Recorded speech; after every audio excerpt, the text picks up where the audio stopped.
এই যে সরকারের পক্ষ থেকে মানুষরা যেন রাস্তায় না নামে, পুলিশ দিয়ে, প্রশাসন দিয়ে, র্যাব দিয়ে এদেরকে ঘরে প্রবেশ করাতে পারতেছে? হ্যাঁ, পারে নাই। যখন করোনা হয়েছিল ওই সময় শত চেষ্টা করে মানুষকে ঘর থেকে বের করা গেছে, বের হয় নাই। মানুষের এত অস্ত্রের শক্তি, শারীরিক শক্তি, সব কিছু মিল করে মানুষ চাইলেও মানুষকে ঘরে ঢুকাতে পারে না, চাইলেও ঘর থেকে বের করতে পারে না। আর আল্লাহ রাব্বুল আলামিন এমন এক নিজাম, এমন এক শৃঙ্খলা তৈরি করে দিয়েছেন, যার কারণে মানুষ অটোমেটিকলি ভাবে সময় হচ্ছে সকলে ঘরের মধ্যে আবদ্ধ, সময় হচ্ছে সকলে ঘর থেকে বেরিয়ে যার যার কর্মস্থলের দিকে ছুটে চলেছে। এই যে সুশৃঙ্খল, যা মানুষের পক্ষে কখনোই সম্ভব নয়, আল্লাহ রাব্বুল আলামিন তা বাস্তবায়ন করে দিলেন এবং তা দেখিয়ে দিলেন, এর মাধ্যমে বুঝিয়ে দিলেন তোমাদের পক্ষে সম্ভব নয় একটা মৃতকে জীবিত করা, কিন্তু এর কারণে তোমরা যে মনে করো যে আল্লাহ রাব্বুল আলামিন তিনি কিভাবে মানুষ মারা যাওয়ার পরে আবার পুনরায় সৃষ্টি করবেন, এই যে যুক্তিকতা দেখাও, এই যুক্তিকতা কখনোই তোমাদের জন্য কাম্য নয়। এই সূরার মধ্যে আল্লাহ রাব্বুল আলামিন যেই বিষয়গুলি নিয়ে আলোচনা করেছেন, এর মধ্যে থেকে অন্যতম একটি বিষয় হচ্ছে কিয়ামত সম্পর্কে আলোচনা করেছেন। কিয়ামতের বিষয়ে প্রথমে আমরা একটি বিষয় জেনে রাখি, সেটি হচ্ছে পবিত্র কোরআনুল কারীম এটি ইতিহাসের কোনো কিতাব নয়, এটি সাহিত্যের কোনো কিতাব নয়, কিন্তু এর মধ্যে সব কিছু আছে। যদি সাহিত্যের কোনো কিতাব থাকতো, কিতাব হতো, এদিকে লক্ষ্য করুন, যদি সাহিত্যের কোনো কিতাব হতো শুধু এর মধ্যে সাহিত্যই পাওয়া যেত, ঐতিহাসিক কোনো বিষয় পাওয়া যেত না। যদি ইতিহাসের শুধু কিতাব হতো তাহলে ইতিহাসের যত বর্ণনা রয়েছে এই বর্ণনাগুলি ধারাবাহিকভাবে আলোচিত হতো। কিন্তু এটি যেহেতু শুধু নিছক কোনো ইতিহাসের কিতাব নয়, এজন্য পূর্ববর্তী কিংবা পরবর্তী আমাদের পূর্বে যা ঘটেছে কিংবা সামনে ঘটবে এর আলোচনাগুলি আল্লাহ রাব্বুল আলামিন এখানে যতটুকু প্রয়োজন, যেভাবে প্রয়োজন ঠিক সেভাবে উল্লেখ করেছেন। বিষয়টি লক্ষ্য করুন, তাছাড়া সামনে বুঝবেন না। এজন্য 30 পারার মধ্যে পর্যায়ক্রমে বিভিন্ন সূরায় কিয়ামত সম্পর্কে আলোচনা আসবে, কিন্তু এই আলোচনাগুলি ধারাবাহিকভাবে আসবে না। কিয়ামতের সূচনা কিভাবে হবে, এর পরবর্তী অবস্থা কি হবে, এরপরে মানুষের হাসর নাসর কি হবে, সর্বশেষ কি হবে, এই আলোচনাগুলি যেইভাবে সংগঠিত হবে ঠিক সেইভাবে ওই ধারাবাহিকতায় কোরআনুল কারীমের মধ্যে উল্লেখ করা হয় নাই। দেখা যাবে কিয়ামতের সর্বশেষ যে অবস্থা আগে বর্ণনা করা হয়েছে, শুরুর অবস্থা শেষে বর্ণনা করা হয়েছে, মাঝের অবস্থা তার পরবর্তীতে বর্ণনা করা হয়েছে। এইরকম বাস্তবে যে ঘটনাগুলি ঘটবে, এই ঘটনাগুলি যে ধারাবাহিকতায় ঘটবে আল্লাহ তাআলা ওই ধারাবাহিকতাই কিন্তু কোরআনুল কারীমের মধ্যে উল্লেখ করেন নাই, এলোমেলোভাবে আসবে। সর্বপ্রথম এখানে যে বিষয়টি নিয়ে সূরা নাবার শুরুতে আলোচনা করা হয়েছে সেটি হচ্ছে কিয়ামতের প্রমাণিকতা সম্পর্কে। কিয়ামত যে হবে, সংগঠিত হবে, এটার প্রমাণ কি, এবং এই সম্পর্কে আহলে আরবদের মতবাদ, মতাদর্শ, তাদের আকীদা, বিশ্বাস কি ছিল, আল্লাহ রাব্বুল আলামিন তাদের সেই কথাগুলি এখানে উল্লেখ করেছেন, তুলে ধরেছেন। সর্বপ্রথম আয়াতের মধ্যে আল্লাহ তাআলা বলতেছেন, আম্মা ইয়াতাসাআলুন। আহলে আরবদের সামনে যখন আল্লাহর নবী কিয়ামতের অবস্থা তুলে ধরলেন যে কিয়ামত সংগঠিত হবে, তখন এদের মধ্যে মানুষেরা কয়েকভাবে বিভক্ত হয়ে গেল। কিছু কিছু মানুষ অস্বীকার করলো, এরা বলল যে না, কিয়ামত হতেই পারে না, এটা অবাস্তব কথা, এটা এক শ্রেণী অস্বীকার করেছে। আর এক শ্রেণীর মানুষ যারা রয়েছে তারা সন্দেহর মধ্যে পড়ে গেল, এরা বলল হতেও পারে আবার নাও হতে পারে।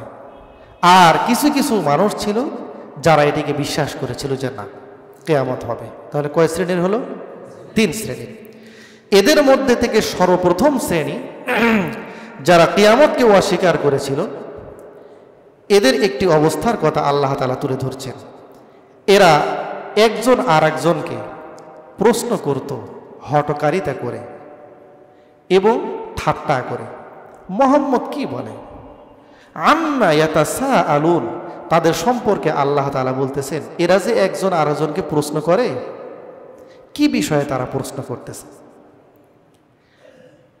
একজন আরেকজনকে বলে মুহাম্মদ কি বলে শুনছো? কিয়ামত বলে হবে। এ কোন কথা? আরেকজন কয় তাই তো, এ কোন অবাস্তব কথা বলে। এই যে পরস্পর একজন আরেকজনকে প্রশ্ন করতেছে, আল্লাহ রাব্বুল আলামিন তাদের এই প্রশ্নে আশ্চর্য হয়ে বলতেছেন আম্মা ইয়াতাসাআলুন, একে অপরকে ঠাট্টা স্বরূপ, বিদ্রোহ স্বরূপ, কিয়ামতকে অস্বীকার স্বরূপ কি বিষয়ে প্রশ্ন করে?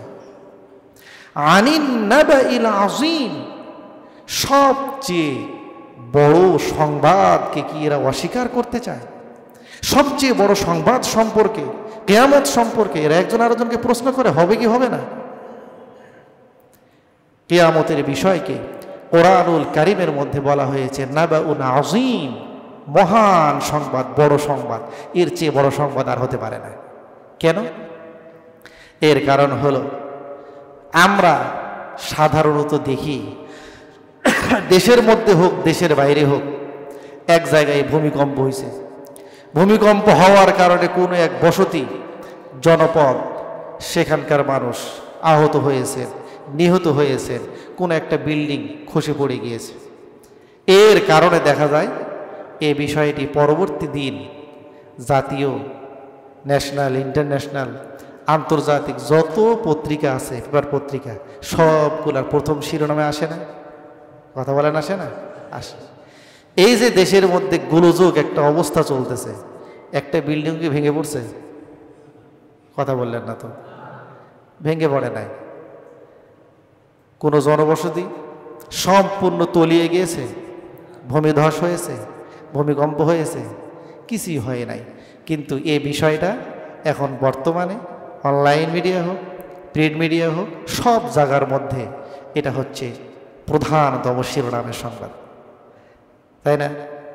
আর কিয়ামত যখন সংগঠিত হবে তখন নির্দিষ্ট কোনো জনপদ নয়, নির্দিষ্ট কোনো বিল্ডিং বালাখালা নয়, বরং এই দুনিয়ার যত কিছু আছে, পাহাড় পর্বত, সূর্য চন্দ্র গ্রহ নক্ষত্র, আসমান জমিন, সব কিছু চূর্ণ বিচূর্ণ হয়ে যাবে। তাহলে এর চেয়ে বড় কোনো সংবাদ আর এই মানব জাতির জন্য হতে পারে? এই জন্য আল্লাহ রাব্বুল আলামিন বলতেছেন এই মহান এক সংবাদ সম্পর্কে তারা কি অস্বীকারিতামূলক একজন আরেকজনকে প্রশ্ন করে? নাবাইল আযীম। এখন এরা যে কিয়ামত সম্পর্কে অস্বীকার করেছিল, এর কারণ কি? আমরা যেমন কিয়ামতের বিষয়ে আলোচনা আজকে কি প্রথম শুনতেছি? এর আগে শুনি নাই? আমরা কি অস্বীকার করি? তা তো করি না। আরবের লোকেরা ইতিপূর্বে বহু নবী এবং রসুল পৃথিবীতে এসেছিলেন আল্লাহর নবীর পূর্বে, কিন্তু আসার পরেও এরা যখন সর্বপ্রথম শুনলো তখন অস্বীকার করলো কেন? কেমন যেন মনে হলো ইতিপূর্বে কখনো আলোচনা শুনে নাই কিয়ামত সম্পর্কে, কেন অস্বীকার করলো? এর কারণ হচ্ছে যত নবী এবং রসুল এসেছেন তারা সকলেই কিয়ামত সম্পর্কে মানব জাতিকে সতর্ক করে গিয়েছেন, বলে গিয়েছেন। কিন্তু এক নবীর শেষ সময় থেকে নিয়ে পরবর্তী আর এক নবীর আগমন পর্যন্ত দীর্ঘ এক সময় পর্যন্ত যে বিরতি, এই বিরতির মধ্য দিয়ে তাদের মাঝখানে আগেকার উম্মতের এবং আগেকার শরীয়তের যাবতীয় বিধানাবলী, যাবতীয় আলোচনা সংরক্ষিত ছিল না। উম্মতে মুহাম্মাদীকে আল্লাহ তাআলা যে কোরআনুল কারীম দিয়েছেন, হাদিসে নববীর যে বিশাল ভান্ডার আল্লাহ নবী রেখে গিয়েছেন, যেভাবে রেখে গিয়েছেন ঠিক সেইভাবেই শত শত বছর পরেও আমাদের কাছে অক্ষত অবস্থায় আছে, কিয়ামত পর্যন্ত ইনশাআল্লাহ থাকবে। এরপরেও আমাদের মাঝে কত ভ্রান্ত আকীদা, কত ভ্রান্ত বিশ্বাস, কত ভ্রান্ত আমল আমাদের মাঝে নাই? আছে। তো ঠিক ওই রকম তাদের মাঝে আমাদের মতো এত ব্যাপক ওয়াজ নসিহত ছিল না। দাওয়াতি মেহনত উম্মতে মুহাম্মাদের মধ্যে নবীর ওয়ারিস হিসেবে ওলামা ইকরাম যে পরিমাণ ভূমিকা পালন করেছেন বা দায়িত্ব তাদের উপর অর্পিত হয়েছে, সে সময়ের মধ্যে এই পরিমাণ ছিল না, যার কারণে তারা এই সম্পর্কে অনেকে গাফেল হয়ে গিয়েছিল, এজন্য অনেকে অস্বীকার করে বসেছে। তো তাদের এই সম্পর্কে আল্লাহ তাআলা বলতেছেন আল্লাযী হুম ফীহি মুখতালিফুন, এই কিয়ামতের মহান বিষয়ে এরা কি পরস্পর দ্বিধাদ্বন্দ্ব করে মত পার্থক্য করে? কেউ বলে হবে, কেউ বলে হবেই না, কেউ বলে জানি না, হতেও পারে নাও পারে। এ তো বড় আশ্চর্যের কথা। কে বলছেন? আল্লাহ তাআলা বলতেছেন। এরপরে আল্লাহ তাআলা বলতেছেন কাল্লা সায়ালামুনা সুম্মা কাল্লা সায়ালামুন, যারা কিয়ামতকে অস্বীকার করতেছ এবং এটাকে বিশ্বাস করছো না, কাল্লা কখনোই নয়, একজন আরেকজনকে কিয়ামত সংগঠিত হবে নাকি হবে না এ বিষয়ে প্রশ্ন করার এটি উপযুক্তই নয়, এটি প্রশ্ন করার বিষয় নয়। কেন? সায়ালামুন, অতি সত্বর তোমরা মানো বা না মানো, বিশ্বাস করো বা না করো, কিয়ামত সংগঠিত হবে তা অতি সত্বর তোমরা জানতে পারবে নিশ্চিত রূপে। সুম্মা, অতঃপর, কাল্লা সায়ালামুন, অতি সত্বর তোমরা আবারও কিয়ামতের বিষয়ে অবগত হবে, নিশ্চিত তোমরা জানতে পারবে। কয়বার জানার কথা বললেন? দুইবার। প্রথমে বললেন কাল্লা সায়ালামুন, তোমরা অবশ্যই জানতে পারবে যে কিয়ামত সংঘটিত হবে। এখন বিশ্বাস করো বা না করো, একটা সময় আসবে যে সময় তোমরা এটা মেনে নিবে, বিশ্বাস করবে। অতঃপর আবারও বলছি, কিছু সময় পরে তোমরা আবারও পুনরায় এটা নিশ্চিত রূপে জানতে পারবে যে কিয়ামত অবশ্যই সংঘটিত হবে। দুইবার বলেছেন কেন? এর ব্যাখ্যায় মুফাসসিরিন ইকরাম কয়েকটি মত উল্লেখ করেছেন। এর মধ্যে থেকে অন্যতম উল্লেখযোগ্য একটি মত হচ্ছে যে মানুষ যখন পৃথিবী ছেড়ে চলে যাবে, দুনিয়া থেকে বিদায় হবে, তখন সে মুসলিম হোক, অমুসলিম হোক, কাফের হোক, ইমানদার হোক, বেঈমান হোক, একত্ববাদের বিশ্বাসী হোক, আর সে মুশরিক হোক, বহু ঈশ্বরে বিশ্বাসী হোক না কেন, মৃত্যু হওয়ার সঙ্গে সঙ্গেই পরকালের চিত্র সব কিছু তার চোখের সামনে স্পষ্ট ভেসে উঠবে। ভেসে ওঠার কারণে সে প্রথম পর্যায়ে নিশ্চিত রূপে জানতে পারবে, সে নিশ্চিত হবে যে না, কিয়ামত অবশ্যই সামনে আসতেছে। যার বর্ণনা আল্লাহ রাব্বুল আলামিন সূরাতুল কিয়ামার এক আয়াতের মধ্যে উল্লেখ করছেন। আল্লাহ তাআলা বলতেছেন কাল্লা ইযা বালাগাতিত তারাকিয়া ওয়া কিলা মান রাক ওয়া যান্না আন্নাহুল ফিরাক والتفت الساق بالساق إلى ربك يومئذ المساق। আল্লাহ বলতেছেন কাল্লা ইদা বালাগাতি তারাকিয়া, তারাকি বলা হয় মানুষের এই যে কণ্ঠনালী আছে না, এটাকে, যখন তাদের রূহ, তাদের প্রাণ এটি বের হতে হতে গলা পর্যন্ত পৌঁছছে, মানে মারা যাবে, মৃত্যুর উপক্রম, কিছুক্ষণের মধ্যে মারা যাবে, এই সময় আমাদের অবস্থা কি? ওয়াকিলা বলা হয়ে থাকে আশেপাশের পক্ষ থেকে, মানুষদের পক্ষ থেকে, মান রক, কে আছে? চিকিৎসক কে আছে? কবিরাজ কে আছে? ঝাড়ফুঁক দেনেওয়ালা, তাড়াতাড়ি তার কাছে নাও, ডক্টরের কাছে নাও, কবিরাজের কাছে নাও, ঝাড়ফুঁক দেনেওয়ালার কাছে নাও, দেখো কোনোভাবে রুগীটাকে বাঁচানো যায় কি না। আমরা দৌড় দেই না, ইমার্জেন্সি অ্যাম্বুলেন্স নিয়ে সব কিছু ফালাইতে, তাকে আগে সাইড দাও। মান রক, কে আছে? চিকিৎসক খোঁজো, খুব দ্রুত তাকে চিকিৎসকের শরণাপন্ন হওয়া। ওয়াজান্না আন্নাহুল ফিরাক, আমরা তাকে নিয়ে দৌড়ঝাঁপ করি, কিন্তু সে নিশ্চিত হয়ে গিয়েছে আন্নাহুল ফিরাক, তার এখন পৃথিবী থেকে বিদায় হওয়ার সময় হয়ে গিয়েছে। ওয়ালতাফাতিস সাকু বিসাক, দুই পায়ে কত দৌড়াইছে, হাইটেছে, চলেছে, কিন্তু এখন দুই পা সমান হয়ে গেছে, একটা আরেকটার সঙ্গে মিলে গিয়েছে। সাক বলা হয় পায়ের পিণ্ডুলিকে।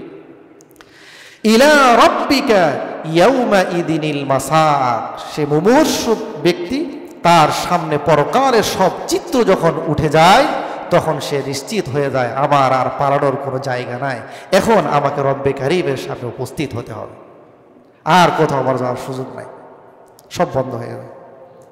কোনো সমস্যা হচ্ছে নাকি? সুতরাং মানুষ যখন মুমূর্ষু অবস্থায় চলে যায়, মারা যায়, মৃত্যুবরণ করে, সে সময় তার যাবতীয় চিত্র পরকালের সব কিছু ভেসে ওঠে। তখন সে নিশ্চিত হয় যে হ্যাঁ, অবশ্যই সামনে কিয়ামত তো আসতেছে, কিয়ামতের সোগরা শুরু হয়ে গেছে আমার। এটা হলো সায়ালামুন, প্রথমবার। দ্বিতীয়বার আবারও আল্লাহ রাব্বুল আলামিন বললেন সুম্মা কাল্লা সায়ালামুন, অতঃপর তোমরা আবারও অতি সত্বর জানতে পারবে যে কিয়ামত এটি আগমন করতেছে, আসতেছে। দ্বিতীয়বার বলেন কেন? এটি হচ্ছে মানুষ যখন মৃত্যুবরণ করার পরে বহুকাল পরে আবার পুনরায় সব মানুষদেরকে একসঙ্গে উঠানো হবে, উত্থাপন করা হবে, পুনরুত্থান হবে, ঠিক সে সময় মানুষের আবারও সেটা জানতে পারবে। তখন এটি হচ্ছে কিয়ামতে কুবরা, বড় কিয়ামত, তখন জানতে পারবে। আল্লাহ রাব্বুল আলামিন এটিও সূরা কিয়ামার শুরুতে আলোচনা করেছেন, উল্লেখ করেছেন। আল্লাহ রাব্বুল আলামিন বলছেন فَإِذَا بَرِقَ الْبَصَرُ وَخَسَفَ الْقَمَرُ وَجُمِعَ الشَّمْسُ وَالْقَمَرُ يَقُولُ الْإِنسَانُ يَوْمَئِذٍ أَيْنَ الْمَفَرُّ فَإِذَا بَرِقَ الْبَصَرُ, মানুষের চক্ষু স্থির হয়ে যাবে যখন মানুষ কোনো একটা আশ্চর্য বিকট ধরনের মহান কোনো একটা বিষয় দেখে, অপলক দৃষ্টিতে সেই দিকে তাকিয়ে থাকে, চোখের পলক ফালায় না। কিয়ামতের ভয়াবহ অবস্থা যখন শুরু হবে, বারিকাল বসর, দৃষ্টি থেমে যাবে, অন্য কোনো দিকে আর তাকাবে না। ওয়া খাসাফাল কমারু, এবং চন্দ্রের আলো নিভে যাবে, এর আলোকময় শক্তি নষ্ট হয়ে যাবে। ওয়াজুমিয়া শামসু ওয়াল কামার, সূর্য চন্দ্র সব কিছুকে একত্রিত করে ফেলা হবে। পৃথিবীতে সূর্য এবং চন্দ্র এগুলির গতিপথ এক নাকি আলাদা? আলাদা। প্রত্যেকে যার যার গতিপথে চলমান চলতেছে, রাতের পর দিন, দিনের পরে রাত ঘূর্ণমান চলতেছে, বছরের পর বছর, কিন্তু সবগুলিকে আল্লাহ তাআলা একত্রিত করে ফেলবেন। এর বিস্তারিত বর্ণনা সামনে আসবে। ইয়াকুলুল ইনসান, সেই দিন মানুষ বলবে ইয়াউমা ইদিন আইনাল মাফার, আজকে পালাবো কই, আজ তো পালানোর জায়গা নাই। এই হচ্ছে দ্বিতীয়বার ইয়াকিনের এবং বিশ্বাসের সময়। এই জন্য আল্লাহ রাব্বুল আলামিন এই আয়াতের মধ্যে এখানে দুইবার উল্লেখ করেছেন, কাল্লা সায়ালামুনা সুম্মা কাল্লা সায়ালামুন। এবার সামনে আল্লাহ রাব্বুল আলামিন বেশ কয়েকটি আয়াতের মধ্যে কিয়ামতের প্রমাণিকতা, এটা যে হবে, ঘটবে, এটির বাস্তব একটি প্রমাণ আল্লাহ তাআলা পেশ করেছেন। এই প্রমাণগুলির মধ্যে যে সকল বিষয়গুলো উল্লেখ করা হয়েছে, এর মধ্যে থেকে মূলত কাফেরদের কিয়ামত যে সংগঠিত ঘটবে না, তারা বলেছিল, এর সপক্ষে তাদের দলিল কি, প্রমাণ কি, কেন ঘটবে না? এই কথা তো এমনি এমনি বললে কেউ বিশ্বাস করবে না। অবশ্যই তাদের দলিল ছিল, প্রমাণ ছিল। সেই দলিল এবং প্রমাণ আল্লাহ তাআলা অন্য আয়াতের মধ্যে উল্লেখ করেছেন, এবং সেই প্রমাণকে সামনের আয়াতগুলিকে খণ্ডন করা হচ্ছে। তারা কেন বলেছিল? এটার কারণ একটাই, বিভিন্ন আয়াতের মধ্যে উল্লেখ করা হয়েছে, কিন্তু কারণ তারা একটাই পেশ করেছে। কয়টি? একটি কারণ উল্লেখ করেছে। কি কারণ?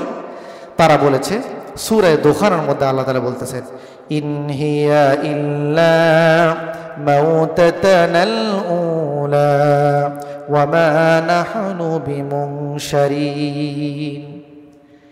পৃথিবীতে কোনো একজন মানুষ হোক, প্রাণী হোক, জীব, যারা একবার মৃত্যুবরণ করে, কেউ কি আবার ফিরে এসেছে?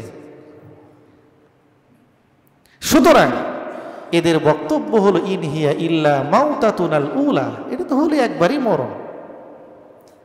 কেউ তো মারা গেলে পরবর্তীতে আর জীবিত হয় না, ফিরে আসে না। তাহলে আমরা মারা যাওয়ার পর আবার জীবিত হব, এটা তো বিশ্বাস করা যায় না। কথাটা বুঝেন নাই?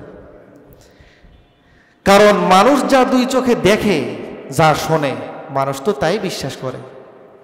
আমার চর্মচক্ষুতে আমি তো কোনোদিন দেখলাম না কোনো প্রাণী মারা গেল, মারা যাওয়ার পরে আবার সে পুনরায় ফিরে আসলো পৃথিবীতে, এরকম তো কখনো দেখি নাই। মানুষ হোক, জিন জাতি হোক, ফেরেশতা হোক, কোনো প্রাণী হোক, পশু পাখি হোক, গবাদি পশু হোক, যা যায় একবারই শেষ, তা আবার পুনরায় উত্থাপিত হবে আমাদের কেন? এটা ছিল হলো তাদের কথা। এজন্য আল্লাহর নবী যখন তাদেরকে কিয়ামত সংঘটিত হবে এ মর্মে বার্তা দিলেন, খবর দিলেন, তখন নবীজিকে কখনো তারা বলেছেন পাগল, কখনো বলেছেন জাদুকর। কি বলেছেন? পাগল, কখনো বলেছেন জাদুকর। কেন পাগল বলেছেন? আল্লাহ তাআলা অন্য আয়াতের মধ্যে সেগুলি উল্লেখ করেছেন। وقال الذين كفروا هل ندلكم على رجل ينبئكم إذا مزقتم كل ممزق إنكم لفي خلق جديد। যারা কাফের, এরা পরকালকে বিশ্বাস করে না, একজন আরেকজনকে বলতেছে, এই হাল নাদুল্লুকুম আলা রজুল, এটা পাগল দেখবা? পাগল কই পাগল? এই যে দেখো, ইউনাব্বিউকুম, তোমাদের সংবাদ দেয়, খবর দেয়, বার্তা দেয় ভবিষ্যতের। ইদা মুযযিকুতুম কুল্লা মুমাজ্জাক, মানুষ মাটির নিচে চলে যাবে, গোশত, রক্ত, মাংস যা আছে সব কিছু মাটিতে পরিণত হয়ে যাবে, হাড্ডিগুলিও আস্তে আস্তে পর্যায়ক্রমে সবগুলি মাটির সঙ্গে মিশে যাবে। এরপরে নাকি বলে আবার মানুষকে জীবিত করা হবে। এমনকি পাগল দেখছো? কেন পাগল বলছে? কারণ হলো এই যে গ্রামে একটা কথা বলে, পাগলে কি না কয় আর ছাগলে কি না খায়। তো যা কখনো হবার না, এই কথা যারা বলে আমরা তাদেরকে কি বলি? পাগল। কাল থেকে আমি বাংলাদেশের প্রধানমন্ত্রী, সব কিছু চালাবো, এই কথা যদি সাধারণ কোনো একজন মানুষ বলে, বিশ্বাস করবেন? তো মাথা নষ্ট হয়েছে। কি নষ্ট হয়েছে? মাথা নষ্ট হয়েছে। কি কয় এটা? অবাস্তব, যা হবার না তার কথা যে বলে মানুষ তাকে পাগল বলে। সব কিছু মাটির সঙ্গে মিশে যাবে, এরপরে আবার পুনরায় তাকে জীবিত করা হবে, এ কোন কথা? তার তো বোঝা যায় মাথা নষ্ট হয়েছে। এই যে পাগল, দেখো, কখনো বলছে পাগল, আবার কখনো কখনো বলেছেন জাদুকর। কি বলেছেন? সে কথাও আল্লাহ তাআলা বলেছেন, وقالوا إن هذا إلا سحر مبين أإذا متنا وكنا ترابا وعظاما أإنا لمبعوثون। ওরা বলে, দেখো, ইন হাযা ইল্লা সিহরুম মুবিন, এ তো প্রকাশ্য জাদুঘর। কি জাদুঘর? কেন? এ বলে ইদা মিতনা, আমরা যখন মরে যাব, ওয়া কুন্না তুরাবা, মাটি হয়ে যাব, তখন ইন্না লামাবউসুন, আমাদেরকে নাকি বলে আবার পুনরায় উঠানো হবে। এই অবাস্তব কথা বলে কেন? কারণ জাদুকর যারা হয় এরাও অবাস্তব অনেক কিছু মানুষের চোখের সামনে দৃশ্যমান করে তোলে। একটা সময় ছিল বাজারে বাজারে, হাটে ঘাটে বিভিন্ন জাদুঘর আসতো, এসে মানুষদের দেখাতো, এই দেখেন মাথা আলাদা হয়েছে, পা আলাদা হয়েছে, পেট পিঠ আলাদা হয়েছে। দেখেন নাই কখনো? আসলে কি মানুষটার মাথা, পা, পেট পিঠ কি আলাদা হয়েছে? হলে কি মানুষ জীবিত থাকবে? থাকবে না তো। এরপরে মুখের মধ্যে পাতা দেয়, এটা টাকা হয়ে বের হয়। দেখেন নাই? এই যদি মুখের মধ্যে দিয়ে বাস্তবে তা টাকা হতো, তাহলে তো টাকার মেশিন হয়ে যেত। পৃথিবীর তার চাইতে সম্পদশালী আর কে থাকতো? এ তো টাকার মেশিন, টাকা বাড়াতে পারে। আসলে কি টাকা হয়? কিন্তু আমরা যারা দেখি, দর্শক বুঝি না, টাকাই তো দেখি, নাকি অন্য কিছু দেখি? কথা বলেন। তো অবাস্তব সে সবকিছু করে, আমরা তা দেখি। তো নবীজিকেও বলা হচ্ছে, সে যে কথা বলে তো অবাস্তব, মানুষেরা মানতেছে। দেখো না, তাহলে তো বোঝা যায় সে হলো জাদুকর, যে হাত পা সব কিছু মাটির সঙ্গে মিশে যাবে, এরপরে নাকি আবার সে জীবিত হয়ে যাবে। যেমন একজন জাদুঘর দেখায় মাথা আলাদা হয়েছে, পা আলাদা হয়েছে, পেট পিঠ আলাদা হয়েছে, কিছুক্ষণ আবার মানুষ স্বাভাবিক জীবিত হয়ে চলাফেরা করতেছে। তো এও তো সে কথাই বলে, তারা তো বোঝা গেল সে কি জাদুঘর। তো এদের সকলের কিয়ামত সম্পর্কে অস্বীকার করার অন্যতম একটি কারণ ছিল, সেটি হচ্ছে যা একবার মাটির সঙ্গে মিশে যায়, যা একবার পৃথিবী থেকে চলে যায়, তা তো আর পুনরায় সৃষ্টি করা এটি মানুষের পক্ষে সম্ভব নয়। তো মানুষের জন্য যা অসম্ভব, আল্লাহ তাআলার জন্য যে তা অসম্ভব, এ কোন পাগলে বলছে? আল্লাহ তাআলা এজন্য পুনরায় যে তিনি সৃষ্টি করবেন এর সপক্ষে বেশ অনেকগুলো প্রমাণাদি আল্লাহ তাআলা পেশ করতেছেন। দেখুন, সর্বপ্রথম আল্লাহ তাআলা বলতেছেন, আলাম নাজআলিল আরদা মিহাদা। একজন মানুষ মারা যাওয়ার পরে তাকে আমি সৃষ্টি করবো, এটি অসম্ভব তোমার কাছে মনে হয়? একটু দেখো না, আলাম নাজআল, আমি কি বানাই নাই, আল আরদা, এই জমিনকে, পৃথিবীকে, মিহাদা, বিছানা স্বরূপ। একটা সময় ছিল যে সময় পৃথিবীর কোনো অস্তিত্ব ছিল না, সব কিছু পানির আকার ছিল। আল্লাহ রাব্বুল আলামিন এর উপরে মানুষদের বসবাসের উপযোগী করে জমিন সৃষ্টি করলেন, পৃথিবী সৃষ্টি করলেন, পানির উপরে ভাসমান। এটি কি কোনো মানুষের পক্ষে সম্ভব? তো যা মানুষের পক্ষে সম্ভব নয় তা আল্লাহ পাক করাইছেন, নিজে করেছেন, মানব জাতিকে দেখিয়েছেন। এই বিশাল জমিন আমি সৃষ্টি করলাম, তৈরি করলাম, মানুষদের জন্য বসবাসের উপযোগী করে বিছানার মতো করে বিছিয়ে দিলাম। মানুষেরা সেখানে বসবাস করে, সেখানে থাকে, ঘরবাড়ি করে নিজেদের জীবন যাপন সেখানে তারা যাত্রা পরিচালনা করে। এই অসম্ভব তোমাদের জন্য যা, তা যখন আমি তৈরি করতে পেরেছি, তাহলে আমি কি তোমাদেরকে পুনরায় জীবিত করতে পারবো না? কথা বলেন, পারবেন না? আল্লাহ তাআলা একটি প্রমাণ দিলেন, আর একটি প্রমাণ দিচ্ছেন, ওয়াল জিবালা আওতাদা, এবং পাহাড় সমূহকে আমি প্যারাক স্বরূপ তৈরি করেছি। একটি কাঠ বাটাম আর একটি কাঠের সঙ্গে আপনি জয়েন করতেছেন, কি দিয়ে? প্যারাক বলে না? প্যারাক বলে। ওয়াতাদ এর বহু বচন হলো আওতাদ। এই যে বিশাল বিশাল পাহাড়, শত শত হাজার হাজার টন ওজন এই পাহাড়গুলি, জমিন পানির উপরে ভাসমান, এটি যেন নৌকার মতো না দোলে। যদি নৌকার মতো দুলতো কিছুক্ষণ পর পরে, বছরে একবার দুইবার, 5 সেকেন্ড 10 সেকেন্ড 15 সেকেন্ড একটু নাড়া দেয়, তাতেই আমাদের কলিজা মুখের কাছে চলে আসে, মনে হয় মারা যাবো, বিল্ডিং মনে হয় ভেঙে পড়বে। আর সব সময় যদি পানির উপর এটি নৌকার মতো ভাসতো আর দুলতো, এদিকে মানুষের বসবাসের উপযোগী ছিল? এই মহান বিশাল পাহাড়গুলিকে আল্লাহ রাব্বুল আলামিন জমিনের উপরে রেখে দিয়েছেন, যাতে জমিন টলমল না করে, স্থির থাকে। এই শক্তিশালী মহান ওজনশীল পাহাড় আল্লাহ রাব্বুল আলামিন যে রেখে দিলেন, এটি কোনো মানুষের জন্য তৈরি করা এবং সেটিকে যথাস্থানে স্থাপন করা কি সম্ভব ছিল? আল্লাহ তাআলা আমাদের জন্য যা অসম্ভব তা তিনি তৈরি করলেন, তাহলে তিনি কি পুনরায় জীবিত করতে পারবেন না? পারবেন। আল্লাহ তাআলা আরো দলিল দিচ্ছেন, ওয়া খালাকনাকুম আজওয়াজা, আমি তো তোমাদেরকে তৈরি করেছি জোড়ায় জোড়ায়, তোমাদেরকে সৃষ্টি করেছি নর এবং মাদি, পুরুষ এবং নারী উভয় জাতিতে আমাদের তৈরি করেছি। কোত্থেকে তৈরি করলেন তিনি? এগুলি আল্লাহ রাব্বুল আলামিন অন্য আয়াতের মধ্যে উল্লেখ করেছেন। আল্লাহ তাআলা বলতেছেন, সুবহানাল্লাযী খালাকাল আযওয়াজা কুল্লাহা মিম্মা তুনবিতুল আরদ ওয়া মিন আনফুসিহিম ওয়া মিম্মা লা ইয়ালামুন। কত সুন্দর করে আল্লাহ তাআলা বর্ণনা করতেছেন, বোঝাচ্ছেন।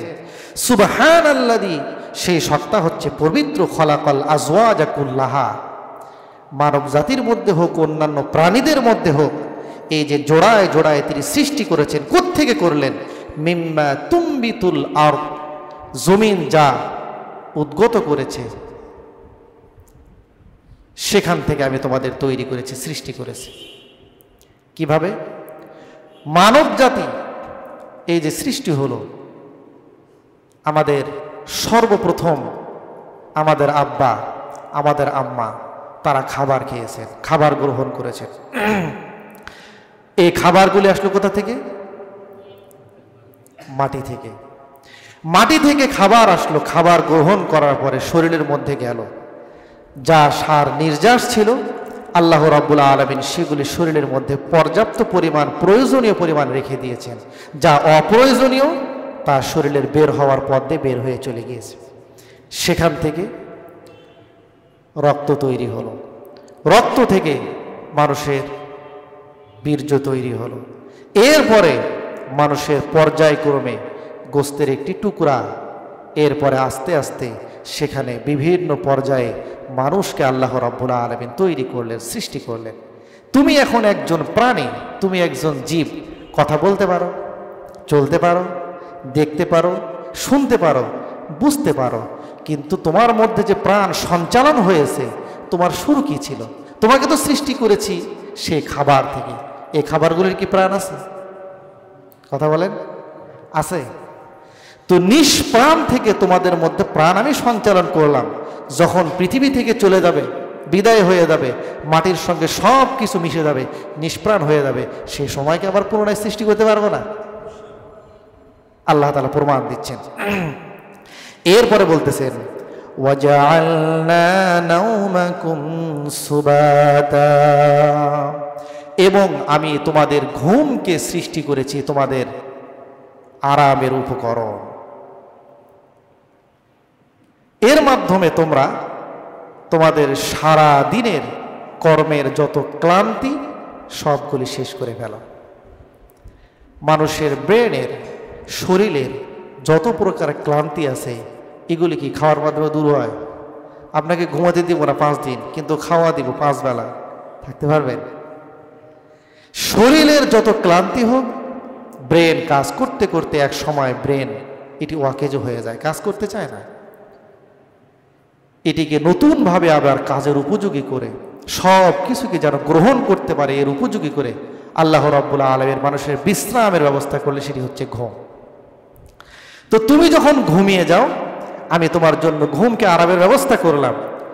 ঘুমিয়ে যাওয়ার সঙ্গে সঙ্গে তুমি কি শোনো, দেখো,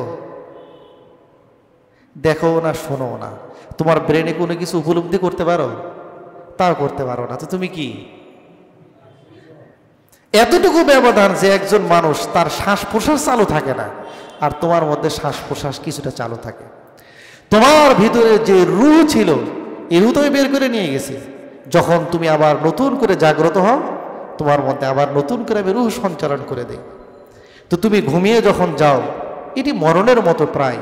তোমার রূহকে আমি বের করে নিই, এরপরে নতুন করে তোমাকে আবার জাগ্রত আমি করে দিই। কত মানুষ ঘুমায় আর ওঠে না। তো মৃত্যু সদৃশ্য ঘুম, এখান থেকে যখন আমি তোমাকে নতুন করে আবার জাগালাম, নতুন করে উঠালাম, তুমি উঠতে পারলে, জাগতে পারলে, আবার পুনরায় তুমি জীবন ফিরে পেলে। তো একটা সময় যখন তোমার শরীরে সব কিছু নিঃশেষ হয়ে যায়, মাটির সঙ্গে মিশে যাবে, সে সময় নতুন করে আবার তোমার মধ্যে প্রাণ সঞ্চালন করা, এটি কি আমার জন্য বড় কিছু?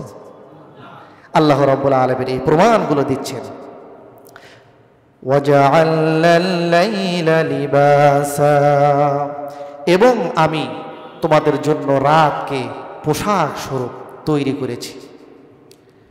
মানুষ যখন পোশাক পরিধান করে, পোশাক পরিধান করার কারণে মানুষের শরীরের ভিতরে সব কিছু পোশাকের অন্তরাল হয়ে যায়, আড়াল হয়ে যায়, কিছু দেখা যায় না ভিতরে কি আছে, দেখা যায়।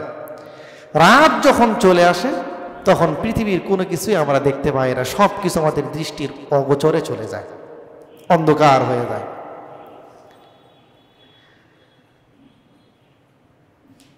কেন তিনি রাতকে তৈরি করলেন, সৃষ্টি করলেন? তার কারণ হলো মানুষকে ঘুমের যে আরামদায়ক বিশ্রামের, সর্বপ্রকার ক্লান্তি থেকে ফিরে আসার, নতুন করে কর্মোদ্যমতা তৈরি করার যে একটি উপকরণ ঘুম আল্লাহ তাআলা নিয়ামত দিয়েছেন, এটি মানুষের জন্য সর্ব উপযোগী হচ্ছে রাত্রে। কখন?